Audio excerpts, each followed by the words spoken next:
Dita e rinis, zëri i brezit të ri që po riformson diasporën shqiptare. Në Zvicër u zhvillua një aktivitet i veçantë kushtuar rinisë shqiptare organizuar në bashkëpunim me AEAUL. Në këtë event u theksua fakti se brezi i ri shqiptar në Zvicër po shndrohet në histori të jashtëzakonshme suksesit të integruar me dinjitet të arsimuar në universitetet më të mira, të suksesshëm në biznes, art, sport, teknologji e profesionet më të kërkuara, duke ruajtur njëkohësisht identitetin shqiptar. Rinia shqiptare në Zvicër po ndërton një model të ri integrimi. Identiteti dyfish si fuqi, jo si dilemë.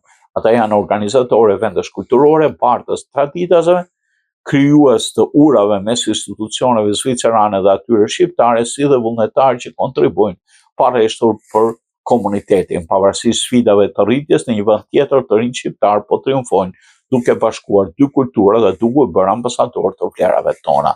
U theksua se diaspora nuk mund të ecë përpara parininë e saj. Ata janë motor zhvillimi, inovacioni, imazhi i ri i Shqipërisë dhe Kosovës në botë.